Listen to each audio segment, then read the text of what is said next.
श्री रामकृष्ण लीला प्रसंग स्वामी शारदानंद जी द्वारा लिखित पाठ संख्या 195। श्री रामकृष्ण लीला प्रसंग गुरुभाव उत्तरार्ध प्रथम अध्याय वैष्णव चरित्र तथा गौरी पंडित का वृत्तांत। ये मे मतमिदं नित्यम् अनुतिष्ठन्ति मानवाः श्रद्धावन्तु अनुसूयन्तु मुच्यन्ते तेऽपि कर्मभिः। गीता।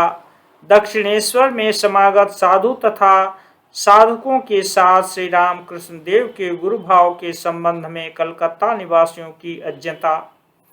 कलकत्ते के सामान्य लोगों की यह धारणा है कि श्री रामकृष्ण देव ने केशव चंद्र सेन आदि कुछ प्रमुख अंग्रेजी शिक्षित पाश्चात्य भाव संपन्न नवीन हिंदुओं में ही धर्म भाव का संचार किया था, अथवा उनके भीतर पहले से ही प्रदीप्त धर्म भाव को अधिकतर उज्जवल बनाया था। किंतु श्री रामकृष्ण देव के दक्षिणेश्वर में अवस्थान करने की बात कलकत्ता निवासियों को अवगत होने के बहुत पहले से ही उनके समीप बंगाल तथा उत्तर भारत के प्राय सभी भागों से सभी संप्रदायों के विशिष्ट विशिष्ट साधु साधक तथा शास्त्रज्ञ पंडितों का आगमन हुआ था एवं श्री रामकृष्ण देव के उज्ज्वल एवं सजीव धर्मादर्श एवं गुरुभाव की सहायता से उन लोगों में अपने निर्जीव धर्म जीवन में प्राण संचार प्राप्त कर अन्यत्र जाकर अनेक व्यक्तियों में उस नवीन भाव तथा नवीन शक्ति का संचार किया था। यह बात कलकत्ते के साधारण लोगों को विदित नहीं थी। फूल खिलने पर भ्रमर स्वयं आ जाता है। धर्म प्रदान करने के लिए योग्यता अपेक्षित है, अन्यथा प्रचार निरर्थक है। श्री रामकृष्ण देव कहा करते थे, फूल खिलने पर भ्रमर स्वयं आ जाता है, उसे बुलाना नहीं पड़ता। तुम्हारे भीतर ईश्वर भक्ति तथा प्रेम का यथार्थ विकास होने पर जिन लोगों ने ईश्वर तत्व के अनुसंधान तथा सत्य प्राप्ति के निमित्त अपने जीवन का उत्सर्ग किया है या जो एतदर्थ संकल्प कर चुके हैं, वे किसी एक और निर्दिष्ट आध्यात्मिक नियम के वशीभूत होकर अवश्य ही तुम्हारे निकट आने लगेंगे। इसलिए श्री रामकृष्ण देव का यह अभिमत था कि पहले ईश्वर को प्राप्त करो, उनके दर्शन तथा कृपा लाभ कर यथार्थ लोक के हित के निमित्त कार्य करने की क्षमता से विभूषित हो। इस विषय में उनकी आज्ञा या चपराह प्राप्त करो, तदनंतर धर्म प्रचार या बहुजन हिताय कर्म करने के लिए अग्रसर हो। अन्यथा वे कहा करते थे, तुम्हारी बातों को कौन ग्रहण करेगा? तुम जिस कार्य को करने के लिए कहोगे, लोग उसे सुनने अथवा स्वीकार ही क्यों करने लगे? आध्यात्मिक विषय में सभी समान रूप से अंध हैं। वास्तव में इस जन्म जरा मृत्यु रूप दुख क्लेश अज्ञान अंधकार पूर्ण संसार में अहंकार से चूर होकर हम अपने को दूसरों से चाहे जितना भी श्रेष्ठ क्यों न समझें, किंतु हम सभी लोगों की स्थिति समान ही है।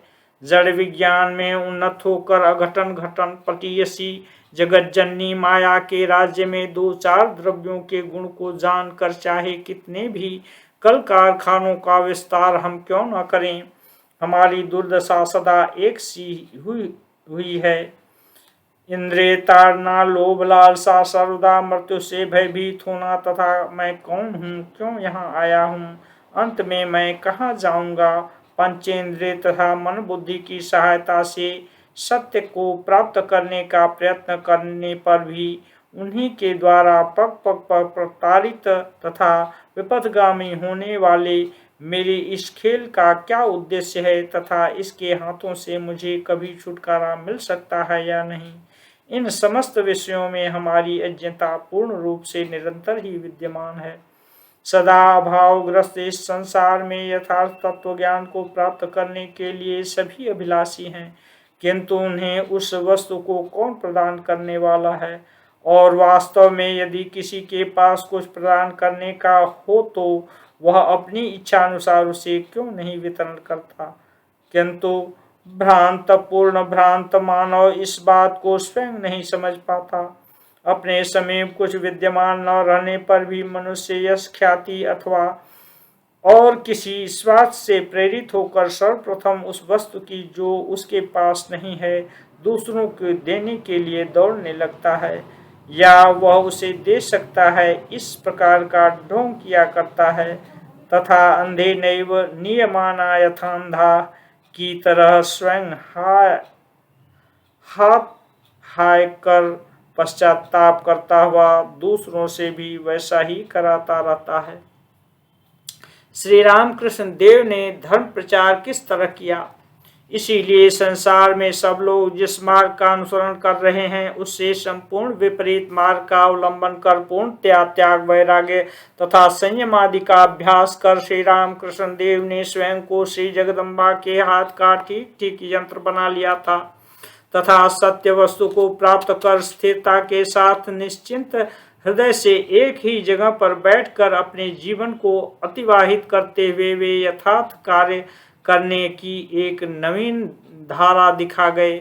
उन्होंने दिखा दिया कि सत्य वस्तु प्राप्त करने के पश्चात दूसरों को प्रदान करने के लिए वास्तविक कुछ संग्रह कर जो ही उन्होंने उसे वितरण करने के निमित्त अपना ज्ञान भंडार खोल दिया, त्यों ही बिना बुलाए ही कहीं से पिपासु लोग उनके समीप आकर एकत्रित होने लगे एवं उनकी दिव्य दृष्टि तथा स्पर्श से पवित्र होकर न केवल वे स्वयं धन्य हुए अपितु जहाँ कहीं भी वे उपस्थित होने लगे वहीं उस नवीन भाव का विस्तार कर सर्वसाधारण को धन्य करने लगे।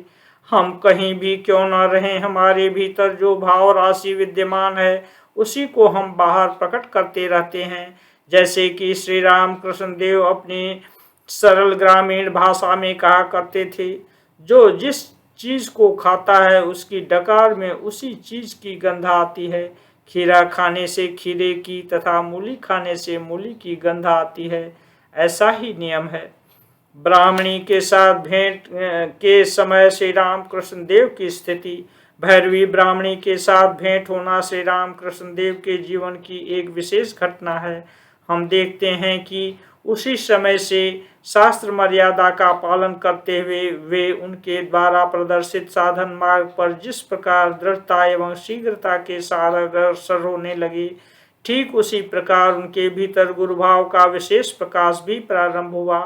किंतु उसके पहले उनमें वह भाव एकदम विद्यमान नहीं था, यह भी नहीं कहा जा सकता, क्योंकि इससे पूर्व हम देख चुके हैं कि बाल्यावस्था से लेकर सर्वदा ही श्री रामकृष्ण देव के जीवन में स्वल्प अधिक मात्रा में गुरुभाव का विकास विद्यमान था।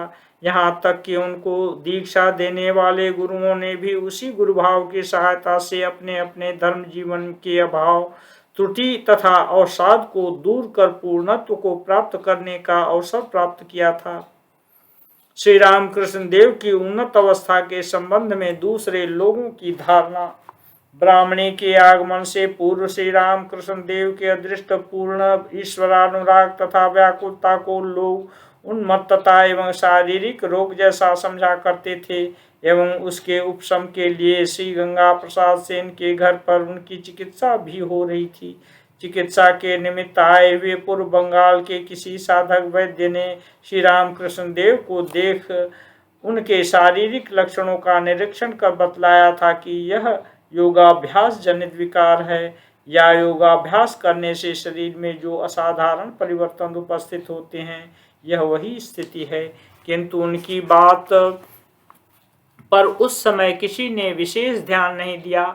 मथुर बाबू आदि सभी व्यक्तियों को यह विश्वास होने लगा था कि ईश्वरानुराग के साथ वायु रोग के सम्मिश्रण से उनकी ऐसी स्थिति उत्पन्न हुई है।